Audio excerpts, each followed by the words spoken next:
નમસ્કાર, આપની સાથે હું દેવાંશી અને સ્ક્રીન પર તમને વરિષ્ઠ પત્રકાર જગદીશ મહેતા દેખાઈ રહ્યા છે. જગદીશભાઈ, આપનું સ્વાગત છે. અને 9 તારીખ જતી રહી, પણ પરસોત્તમ રૂપાલાને પાછા લેવાના ભારતીય જનતા પાર્ટી તરફથી કોઈ જ એંધાણ નથી. અને હવે જે રીતે જામ સાહેબે પણ બોલીને પછી પાછો લેટર પાછો લીધો, એ જોતા પણ લાગી નથી રહ્યું કે એમાં કોઈ પગલા લેવાય. તમને શું લાગે છે કે આ કેસમાં ક્ષત્રિય સમાજ ક્યાં સુધી લડી લેશે? જુઓ, અંદરની બધી જ સાચી વાત અત્યારે ક્યાં પહોંચી છે એ આપને કહું.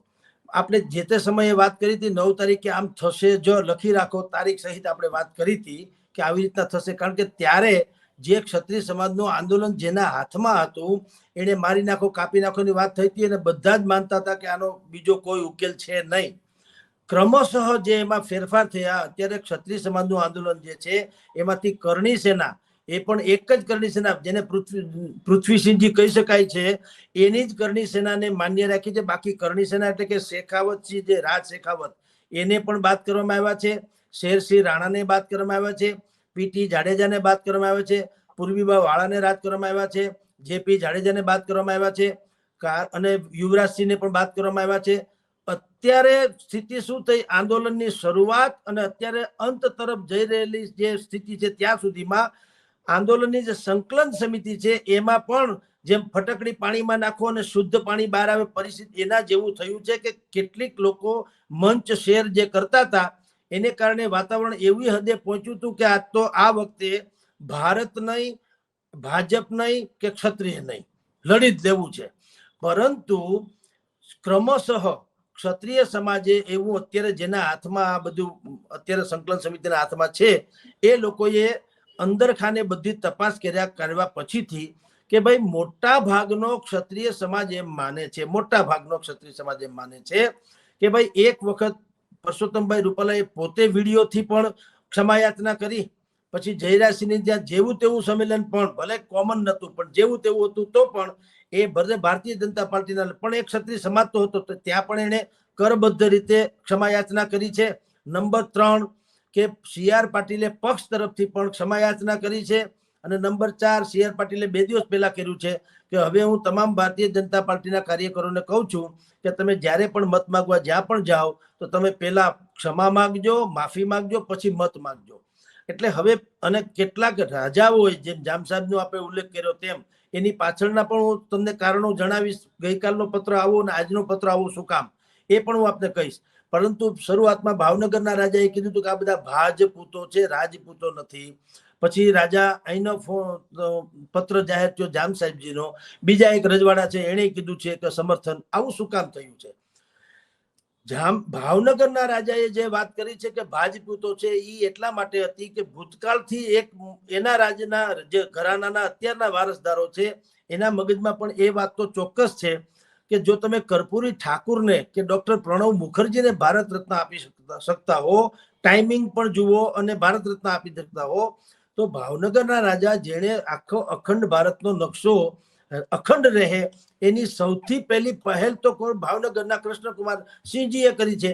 તો એને ભારત રત્ન શું કામ નહીં? એટલે એક ખટકો તો મનમાં એ હતો જ. એમાં રૂપાલા પ્રકરણ આવ્યું અને રૂપાલા પ્રકરણ આવ્યું એટલું જ નહીં, એમાં પાછું એમાં એટલી પ્રકારે બ્રીફિંગ કરવામાં આવ્યું હોય કે ભારતીય જનતા પાર્ટીના કેટલાક નેતાઓ જે અત્યારે ક્ષત્રિય હોવા છતાં જે કેટલાક નેતાઓ છે એ હવે આને પહેલે કોઈને પણ પૂછ્યા ગાંચા વગર પોતે જ સમાજના રણી ધણી છે એમ માનીને આને હવે વાઇન્ડ અપ કરી લેવાની વાત કરે છે. એક ભારતીય નેતા જે પાર્ટીના નેતા છે એને કીધું 5-50 મત આમથી આમ થઈ જાય, કોઈ ફરક પડતો નથી, એ વાત પણ ત્યાં કહેવામાં આવી. ત્રીજું એમ કહેવામાં આવ્યું કે ભાઈ આ લોકોની પાસે એટલી બધી સંગઠન શક્તિ છે કે એ એમ માને છે કે આપણને ચૂંટણીમાં તો કોઈ હરાવી શકે એમ નથી, માટે આપણે એમ કે ક્ષત્રિય સમાજની બહુ લાગણીને ધ્યાને લેવા જેવું નથી. આ પ્રકારનું બ્રીફિંગ થયું હોય એટલે ત્યાંથી એ પ્રકારની વાત આવી ભાવનગરમાંથી કે આ ભાજપૂતો છે ને આપણે લડી લેવું જોઈએ. જામ સાહેબને પણ પેલા આ ટાઈપનું બ્રીફિંગ કરવામાં આવ્યું હોય અડધું. અને આપને ખબર બેન, જ્યાં સુધી કોઈ વાતને પૂર્ણપણે ન સાંભળો ત્યાં સુધી અડધાની એનો અર્થ જુદો, અર્થ બાકીનાનો અર્થ જુદો. આપને કહું, સાકી જામ પીને દે મસ્જિદ મેં બેઠ કર, આ એક વાક્ય, આખું બીજું તો બાકી છે, પણ એક વાક્ય સાંભળે જો મૌલાનાની જેમ બધા સાંભળે તો બધા આનો ડોકું કાપો, ડોકું કાપો. હું કામ? મસ્જિદમાં બેસીને ખુદાની સામે પહેરવાની વાત કરે છે, દારૂ પીવાની. પણ બીજું પંક્તિ તો સાંભળો या फिर ऐसी जगह बता दो जहां पे खुदा न हो, અર્થાત ખુદા તો અણુ અણુમાં છે. તો તમે મસ્જિદમાં બેસીને દારૂ જો પીવામાં ખરાબ માનતા હો તો તમે એમ માનો છો કે ખુદા મસ્જિદમાં જ છે, તમારા ઘરમાં નથી, હૃદયમાં નથી તમારા. એવી વાત અહીંયા છે. અડધી વાત કરવામાં આવી હોય કે સાહેબ જામ સાહેબ બાપુ આવું આવું કે છે ને આ લોકો એમ માને છે કે અમે આમ ને તેમ, તો આપણે શું કરવું જોઈએ? તો સંભવ છે કે આવી અડધી વાત સાંભળીને પેલો પરિપત્ર જાહેર થયો જામ સાહેબ બાપુ તરફથી કે ભાઈ એમ જો કોઈ માનતા હોય તો ક્ષત્રિયો બધા એક થાવ, ભારતીય જનતા પાર્ટીને હરાવો. ઓકે, આ થઈ ગયું. પછી યા ફિર એસી જગહ બતા દે જહાં પે ખુદા ન હો, એ પંક્તિ પછી બીજે દિવસે સમજાવવામાં આવી હોય. આના જે પડઘા પડે, કારણ કે જામ સાહેબ બાપુ હોય કે ભાવનગરના રાજા હોય, એ કોઈ કોમન હસ્તી નથી, એ વિરાટ વ્યક્તિત્વ છે. સમાજમાં એનું બહુ મોટું પ્રદાન, યોગદાન અને એનો આદર છે. તો એના પડઘા તો 100% પડે જ પડે. એમ તો અહીંયા અનશન ઉપર બેન બેઠા છે વાળા, હવે એ અનશન પદ્મિનીબા વાળા અનશન ઉપર બેઠા છે, તો એ તો કેવો સંવેદનશીલ ને જટિલ મુદ્દો થવો જોઈએ ને. ત્યાં હજારો લોકો ઉમટી પડવા જોઈએ. અહીંયા તો જૈન લોકો ખાલી સંથારાની જાહેરાત કરે, જે ધાર્મિક છે સંથારો, એ કોઈ પીડાઈને કે હાહાકાર મચાવીને કે કોઈ એમ માટે નહીં, આત્માના કલ્યાણ માટે કરે છે. તોય હજારો જગ્યાએ એને જ્યાં પણ સંથારાનો આ દીક્ષા લીધી હોય એ મંદિર કે એ જગ્યા મંદિર જેવી થઈ જાય, અને મર્યા પછી પણ અથવા તો સંતારો સીજે ત્યાં સુધી હજારો લોકો હોય છે. તો પદ્મિનીબા વાળાએ જયારે આવું અનશન અત્યારે એ કે છે એ પ્રમાણે અંજળ ત્યાગ્યા છે. અંજળ ત્યાગ્યા હોય તો ત્યાં હાહાકાર મચી ન જવો જોઈએ એવું નથી. છે 5-50 લોકો 200 માણસો ત્યાં બેસતા ઉઠતા હશે, પણ તેમ છતાં હજી તેઓ સ્ત્રી એટલે કે પદ્મિનીબા વાળા જ મીડિયા સમક્ષ આવીને કઈ ને કઈ કીધા કરે છે. સમાજ હજી ક્યાંય ત્યાં ભેળો થઈ ગયો હોય અને કાયદો વ્યવસ્થા ખતરી જાય એવી સંવેદના ત્યાં કઈ થઈ નથી. શેરસિંહ રાણાએ કીધું છે કે હું એક નવી પાર્ટી બનાવીશ અને બધા ક્ષત્રિયોને હું ટિકિટ આપીશ. એ પછી પૂરું થઈ ગયું, વયા ગયા. ક્ષત્રિય સમાજે કોઈ એની નોંધ લીધી નહીં, એ આવીને વયા ગયા. રાજ શેખાવતે કીધું જો મને કોઈ કમલમમાં જતા રોકશે તો હું એમ કે આત્મવિલોપન કરીશ. જો આ બધા કેવા કેવા રોલ ભજવતા હોય છે. ભલા માણસ, તમે કોઈ ચોર આપણા ઘરમાં આવે નહીં એમ કોઈ સાંભળ્યું ક્યાંય કોઈ એમ કે ભાઈ તમે એક કામ કરજો, સીડીની લાઈટ જરા ચાલુ રાખજો, મારે સેકન્ડ ફ્લોર ઉપર ચોરી કરવામાં નડે છે, ભટકાઈ જાઉં છું. એક તો તમે ઈ કરજો, બીજું કે તમે ત્યાં જે છે ને એક અમુક બાબતની વસ્તુ રાખજો જેથી કરીને મને લેવામાં સરળતા પડે. તમે ત્રીજા માળે ચોથા માળે અલગ અલગ વસ્તુ ના રાખો, એવું ક્યાંય હોય? એમ તમારે ઢંઢેરો પીટીને કે હું કમલમમાં જવાનું છું, જોઉં છું મને કોણ રોકે છે. હવે ભાઈ રાજ શેખાવતની અમસ્તી પણ બાયોગ્રાફી જુઓ કે એનું આઉટલુક જુઓ, એની પાઘડી, એના ઘરેણા, એનો પહેરવેશ આખી દુનિયામાં ટોળામાં જુદા તરી આવે. તો એને ખબર જ હોય કે હું આમ કરીશ, પોલીસ આવશે, મને પકડી જશે અને હું સાંજ સુધી ટેસ્ટથી પોલીસનો મહેમાન બનીને રહીશ. પણ તમે જે વિડીયો બહાર પાડ્યો, બધા દંડિકા ને ફંડિકા લઈને નીકળી જાવ ને કમલમને ઘેરાવ કરો, આ તો સારું થયું કોઈ ત્યાં ગયું નહીં. બાકી ગયા હોય ને ન્યા માથા કૂટ્યો તો માર ખાવા વાળો તો તમારા જેવો હોય ને. તો તમે જો આંદોલનના નેતૃત્વ કરવા માંગતા હો તો તમે વેશ પલટો કરીને કેમ નથી આવતા ત્યાં કમલમમાં? તમારે વેશ પલટો કરવો જોઈએ, પછી પકડાવો જોઈએ કે ઓહો આ તો બાપુભાઈ રાજ શેખાવતજી છે. કારણ કે તમારે એમ કહ્યું છે કે ભલે મારે વેશ પલટો કરવો જોઈએ. શિવાજી શું કરતા હતા? ગેરીલા પદ્ધતિમાં શું કરતા હતા? આ જ કરતા હતા. કારણ કે એનો જે ધર્મ જે છે, મરાઠા ધર્મ કયો કે હિન્દુ ધર્મ કયો, એના માટે એને ગમે એ કરવાની તૈયારી રાખી હતી. એમ તમારે તો આવું કર્યું નથી. એટલે હું આપને કહું છું કે જેમ આ પ્રકારના તત્વો આમાં ઉમેરાતા ગયા એમ ક્ષત્રિય સમાજનું આંદોલન જે છે એ થોડું નબળું અથવા તો ક્ષીણ થતું ગયું. અને એટલે ભારતીય જનતા પાર્ટીએ નક્કી કરી લીધું કે જો તમારે પક્ષને સાથે લેવાનો હોય, કોઈ કોંગ્રેસના છે, કોઈ કરણી સેના છે, કોઈ યુવરાજસિંહ છે, તો એ પણ આમ આદમી પાર્ટીમાંથી અત્યારે આમ છે ને નથી, બે વસ્તુ છે. પણ છે લીગલી આમ પાર્ટીમાં, પણ એનું મનથી નથી. તો ટૂંકમાં વિપક્ષોને સાથે લઈને કરતો અહીંયા સોનિયા ગાંધીની સભામાં 5 લાખ ભેગા થાય તો ભારતીય જનતા પાર્ટી ફાટી ન જાય. જે રીતે નરેન્દ્ર મોદીની સભામાં 10 લાખ આવે તોય કોંગ્રેસ ફાટી ન પડે. કારણ કે રાજકારણીઓ તો મેનેજેબલ હોય, બધી વ્યવસ્થા કરે.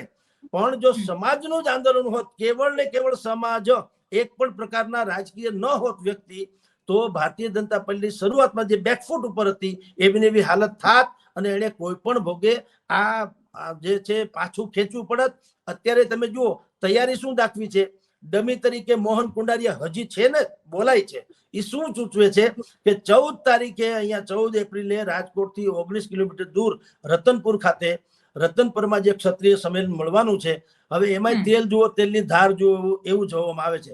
ન કરે નારાયણ અને ત્યાં 4-5 લાખ ક્ષત્રિયો ભેગા થઈ જાય અને સમાજના ધર્મ ધુરંધરો પણ ભેગા થાય, સમાજ જેને માને છે એ, અને સમાજના નેતાઓ ભેગા થાય અને કદાચિત કોઈ પ્રકારે સમાધાન ન થાય અને એક વાત નક્કી થઈ જાય કે આપણે હવે રૂપાલાની ટિકિટ કેન્સલ સિવાય કાંઈ સાંભળવું નથી, દાખલા તરીકે, તો મોહન કુંડારિયાથી માંડીને જેને ડમી ભરવામાં આવ્યા છે એ તૈયારી તો રાખી જ છે. આ તો તેલની ધાર જુઓ. એટલે અત્યારે તમે કહો છો એમ કે 9 તારીખ વીતી જવા છતાં એને એનો પ્રચાર શું કામ ચાલુ રાખ્યો? કારણ કે આંદોલનમાં પણ ઉતાર ચઢાવ આવ્યા છે બેન. ઓકે, મારો એક છેલ્લો પ્રશ્ન, મૂળ મારે જે વિષય સમજવો છે એ છે કે આપણે એવું માની જ લઈએ અત્યારે કે પરસોત્તમ રૂપાલા યથાવત જ રહેવાના છે, કેમ કે પહેલા દિવસથી ઓલમોસ્ટ સિચ્યુએશન એ તરફ જ જઈ રહી છે, કેમ કે ભારતીય જનતા પાર્ટી પાસે પહેલી વાત જ એ છે કે આ રીતે જો પ્રેશર ટેકનિકમાં એ આવે તો દરેક ઉમેદવારના કંઈ ને કંઈ સ્ટેટમેન્ટ નીકળવાના છે. આ કંઈ પાટીદાર આંદોલન નથી 15નું કઈ પ્રકારનો નિર્ણય લેવાનો વારો આવે. એટલે ભાજપ પહેલા દિવસથી બહુ ક્લિયર છે આ બધી વાતમાં. અને CR પાટીલે જ્યારે પ્રેસ કોન્ફરન્સ કરી ત્યારે એમણે જ કહ્યું હતું કે ભાઈ માફી માંગી લીધી છે એટલે ઉમેદવાર બદલવાનો સવાલ નથી. વાત એ છે કે સ્થિતિ યથાવત રહે તો ક્ષત્રિયો કઈ બેઠકો પર પાવરફુલ છે, કેમ કે રાજકોટનો મુદ્દો છે, સૌથી વધારે તકલીફ તો જામનગરમાં પડી રહી છે. જામનગરમાં જે કાર્યક્રમ થાય ત્યાં હોબાળા થઈ રહ્યા છે, આખા ગામમાં બેનર લાગેલા છે, એન્ટ્રી ન કરો, બહેનો જાય છે તો બહેનોનું પોલીસની સાથે ઘર્ષણ થાય છે. તો જામનગર સિવાય, જામનગર રાજકોટ એ સિવાય કેટલી એવી સૌરાષ્ટ્રની બેઠકો છે કે જ્યાં ક્ષત્રિય આંદોલન અસર પાડી શકે? જુઓ બેન, સંખ્યાની દ્રષ્ટિએ તો ભાવનગરને થોડુંક બાદ કરો તો સંખ્યાની દ્રષ્ટિએ ક્યાંય બહુ નિર્ણાયક ભૂમિકામાં ક્ષત્રિય સમાજ છે નહીં, સંખ્યાની દ્રષ્ટિએ કહું છું. ના, એની સંખ્યાની દ્રષ્ટિએ એટલા નથી. ત્યાં છે ખરા ક્ષત્રિય સમાજના લોકો, પણ દરેક જગ્યાએ, જેમ કે આ રાજકોટ પોતે છે અહીંયા 50,000 જેવા છે, લ્યો, એમ ભાવનગરમાં શું છે, ઓવરઓલ તમે ભાવનગર જિલ્લો ગણો, વર્તેજ ને તમે ત્યાંના ગોહિલવાડના જેટલા ગામડા તમે જુઓ છો, વલભીપુર, આ બધા ગામડામાં છે ખરા, પણ એ બધામાં અલગ રીતે વેચાયેલા છે. ક્ષત્રિય સમાજમાં અહીંયા જેમ લેવા કડવા જેવી વાતો છે એવું નથી. એટલે ભારતીય જનતા પાર્ટીને એક વાતનો તો એટલા માટે એને સંતોષ છે ને કે ક્યાંય એવી નિર્ણાયક ભૂમિકામાં નથી કે મતદાન ન કરે અથવા આપણે વિપરીત કરે તો આપણને ફરક પડે. પરંતુ ભારતીય જનતા પાર્ટી પણ એમ માને છે કે આ સમાજ જે છે સિંહના ટોળા ન હોય, એટલે આની ગણતરી એમ ઘેટા બકરાની જેમ કરાય નહીં. આ એક માણસ 100 બરાબર હોય છે. એટલે કારણ કે એનો રૂતબો, એનો બાકીનું બધું જે કાંઈ તમે ગણો તે. અને બીજું કે 70 વર્ષથી આ સમાજ, ક્ષત્રિય સમાજ જે છે એ ભારતીય 70% જેટલો ક્ષત્રિય ભારતીય જનતા પાર્ટી સાથે છે. કુલ જેટલા છે ગુજરાતમાં 62 થી 65 લાખ જેટલા ક્ષત્રિય સમાજના લોકો છે, એના 17% 70 એ ભારતીય જનતા પાર્ટી સાથે છે, 30 છે એ અધર પાર્ટી સાથે છે. આખા ભારતમાં 22 રાજ્યોમાં 20 કરોડ જેટલા આ લોકો છે ક્ષત્રિય સમાજ. અલગ બિહારમાં ઠાકોર કહેવાય કે જુદી વાત છે, એમ કહું છું આપને. તો એ બધા જે ક્ષત્રિય સમાજ છે એ પણ મેં કીધું તેમ બધી જગ્યાએ વેર વિખેર હાલતમાં છે, ઉત્તર પ્રદેશ ને બિહાર ને બાદ કરો તો.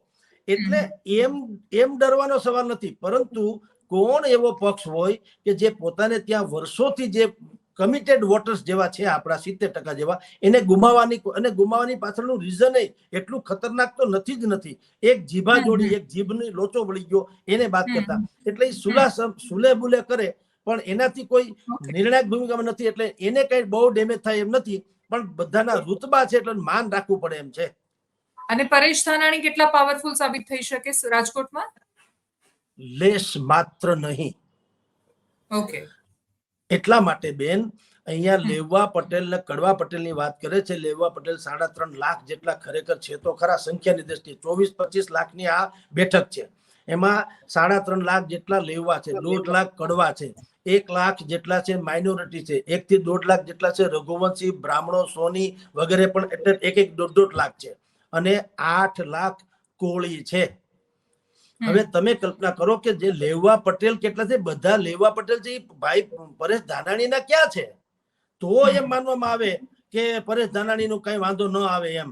જે લેવા પટેલ 3.5 લાખ છે, બે ઘડી માની પડ્યો કે ટોટલ તો 101% બધા એને મત આપી દે તો પણ કોંગ્રેસનો કમિટેડ વોટર્સ છે અહીંયા. એવું તો કઈ સંગઠનથી માંડીને બધું જ નથી. 24 લાખ છે, 24 માંથી 3.5 બાદ કરો તો બાકી કેટલા છે?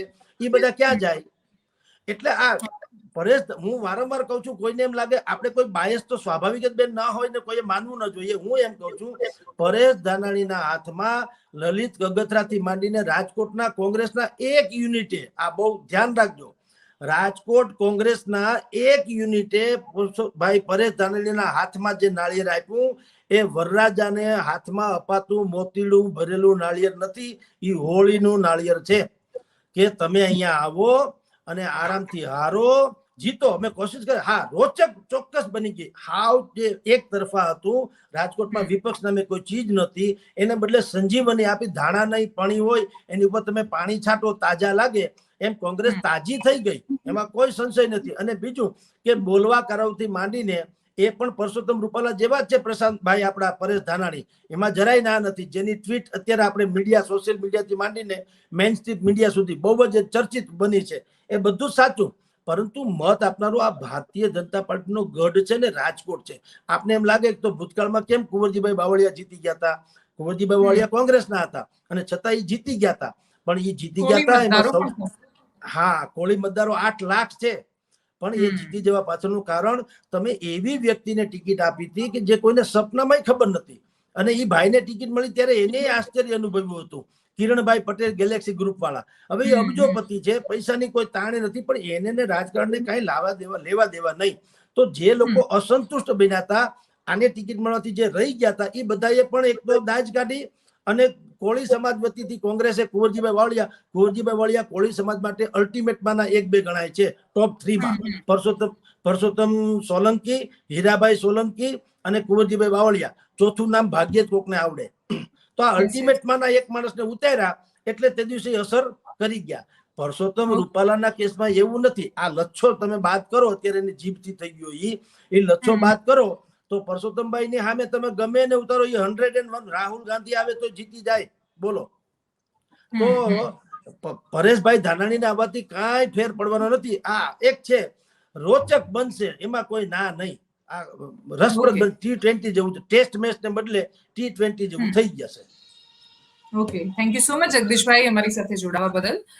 હાલ જે પરિસ્થિતિ તમે અત્યારે જોઈ રહ્યા છો બહુ સ્પષ્ટ રીતે તમને રાજકોટ લોકસભાની દેખાઈ રહી છે, પણ સૌથી મહત્વની વાત એ, દરેકના આકલન અને એનાલિસિસ બદલાઈ રહ્યા છે. તમે સતત પત્રકારોને સાંભળી રહ્યા છો જે ત્યાંના સ્થાનિક છે, અને એમના આકલનો પણ બદલાતા તમે જોઈ રહ્યા છો, એટલે જ એના પરથી તમને સમજાતું હશે કે એટલું સરળ નથી હોતું ભારતીય જનતા પાર્ટીના નિર્ણયોને સમજવું. અને એટલા જ માટે ભારતીય જનતા પાર્ટી જે પણ નિર્ણય લેશે આવનારા સમયમાં એમની દશા અને દિશા બંને નક્કી કરશે. નમસ્કાર.